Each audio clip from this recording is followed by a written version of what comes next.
Hello all అందరికీ welcome back to my channel Telangana రుచులు. So ఈరోజు మా ఇంట్లో స్పెషల్ ఏంటంటే మా కాకరకాయ పులుసు. ఈరోజు కాకరకాయ పులుసు అండి. అది చూపి కాకరకాయ అండి కాకరకాయ అండ్ దీనికి కావాల్సిన ఇంగ్రీడియంట్స్ చింతపండు అయితే నానబెట్టుకున్నాము. ఇప్పుడు ఆయిల్ వేసుకుంటున్నాం.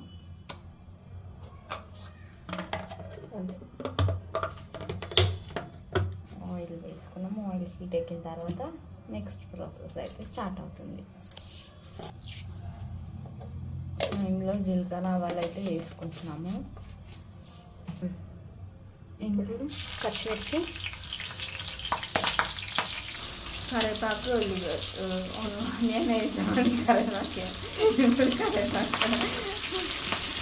అది పట్టపట్ట అంటుండే కంగారు ఏం మాట్లాడుతూ నాకే తెలుస్తాను.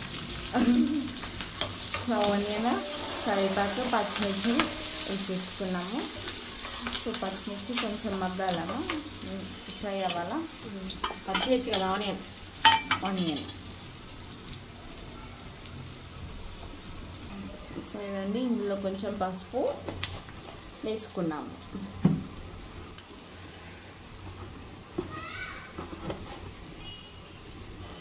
దీంతో పాటు కొంచెం వేసుకున్నాం అల్లం వెల్లిగడ్డ పేస్ట్. నిన్న అయితే పెద్ద వర్షం పడ్డదండి, పెద్ద వర్షం. లైవ్ తీసి అప్లోడ్ చేసాం వీడియో. ఎవరైనా చూడని వాళ్ళు ఉంటే చూడండి, లైవ్లో ఉంటుంది.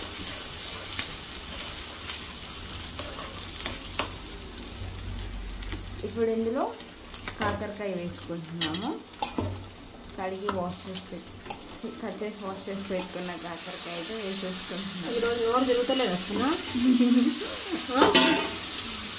Nothing like that.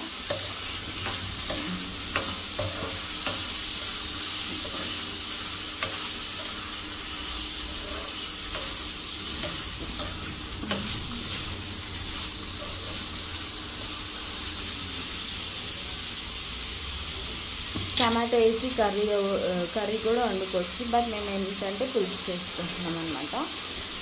చింతపండు మొత్తం వేసి చింతపండు వేసాం. సో ఇప్పుడైతే దీంట్లో కొంచెం సాల్ట్ వేసుకున్నామండి, గల్లుప్పు వేస్తున్నాము. ఫస్ట్ అయితే ఈ కాకరకాయలు ఏమవ్వాలమ్మా, కొంచెం మగ్గాలి. కాకరకాయలు మగ్గాలంటండి. కొంచెం ఉప్పు వేసిందంటే కాకరకాయ కూడా ఉప్పు పడుతుంది, అంత చేయదండి. ఓకే, అందులో నీరు కూడా తొందరగా వచ్చేస్తుంది. ఇప్పుడు ఒక 2 minutes మగ్గనిద్దాం. సో ఒక 2 minutes అయితే మగ్గాలండి కాకరకాయ. తర్వాత చూద్దాం నెక్స్ట్ ప్రాసెస్. సో ఇదండి కాకరకాయ. ఇదండి అయిపోయిందమ్మా కాకరకాయ, అయిపోయింది. ఇప్పుడు ఇందులో కారం వేసుకుందాం. కరెక్ట్ ఒక 3 minutes అండి. 3 minutesలో వేగిపోయింది. సాల్ట్ వేస్తే మనకు తొందరగా వేగుతుంది, అడగంటుకోదు. ప్లస్ వచ్చేసి కాకరకాయ కూడా మనకి సాల్ట్గా ఉంటుంది, చేదు ఉండకుండా ఉంటుంది.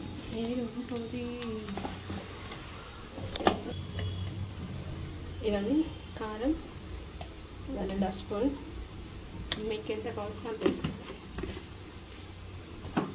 యువర్ చాయిస్ కారం, యువర్ చాయిస్ సాల్ట్ కదా, వాళ్ళ ఇష్టం. మ్యూట్ ఇష్టం అని అట్లా చూసినావు తను పిచ్చిదానిలాగా. ధనియాల పొడి వేసామండి. ఇప్పుడు కొంచెం చెప్పలేదని చూస్తాను. కొబ్బరి పొడి, సాల్ట్ ఆల్రెడీ వేసాం కాబట్టి లాస్ట్లో కలిపితే వేసుకుందాం, లేకపోతే లేదు. ఎందుకంటే మేము వేసింది గల్లుప్పు కాబట్టి. గల్లుప్పు కల్లుప్పు, రాక్ సాల్ట్ వేసినామండి, దొడ్డప్పు.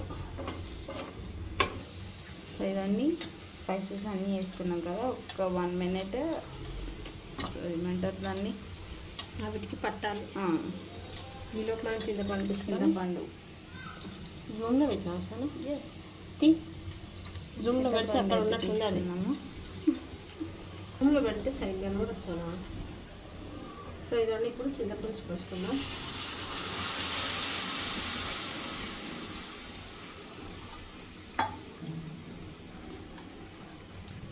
మీరు ఎంత పులుపు తింటారో దాన్ని బట్టి చింతపండు అయితే నానబెట్టుకోండి. ఇంకొంచెం వేద్దాం. ఇంకొంచెం. సో పుల్ వేసాం కదా, ఇప్పుడు ఇందులో కొంచెం బెల్లం వేసుకుందాం. ఎక్కడ కనబడతాం సార్ అండి బెల్లం వేసుకుంటున్నాం. ఏం చెప్తా వేసుకో. ఇదండి బెల్లం అయితే వేసుకుంటున్నాము. సో ఇదండి బెల్లం వేస్తున్నాము, ఎందుకంటే మా ఆయనకు బెల్లం వేస్తే ఇష్టము. ఇక్కడ కొంచెం తీయగా పుల్ల పుల్ల కారంగా ఉంటుంది కాబట్టి బెల్లం వేసాము. ఎవరిష్టం వాళ్ళది. బెల్లం వేసుకునే వాళ్ళు వేసుకోవచ్చు, లేకపోతే లేదు. కానీ మేము మాత్రం బెల్లం వేసుకుంటాం. వాళ్ళ నాన్న ఫేవరెట్ బెల్లం. ఇప్పుడు అది ఒక 2 నిమిషాలు మగ్గనిద్దాం అంతే. కొత్తిమీర వేసి దించేయడమే. సాల్ట్ కూడా ఇప్పుడే చెక్ చేసుకోండి. సో కర్రీ చూద్దామండి. సో ఇదండి కర్రీ అయితే అయిపోయింది. ఇప్పుడు ఇందులో కొంచెం కరివేపాకు వేసుకుందాం, కొత్తిమీర వేసుకుందాం. అయిపోయింది, కర్రీ అయితే అయిపోయింది. కాకరకాయ పులుసు కంప్లీటెడ్. స్వీట్గా పుల్ల పుల్లగా బాగుంటుంది కదా మమ్మీ. సో ఇదండి కాకరకాయ పులుసు అయితే అయిపోయింది. మీరు కూడా ఒకసారి ట్రై చేయండి, బాగుంటుంది, కంపల్సరీగా బాగుంటుంది. ఇందులో ఏమి ఎక్కువ ఐటమ్స్ కూడా ఏం పట్టవు. ఒకసారి ట్రై చేయండి. Thank you. So thank you for watching my video. మీకు కనుక మా వీడియో నచ్చితే మా ఛానల్ని లైక్ చేయండి, షేర్ చేయండి అండ్ సబ్స్క్రైబ్ చేయండి. అండ్ నేను పెట్టిన లైవ్ వీడియో అయితే చూడండి compulsory. Thank you so much.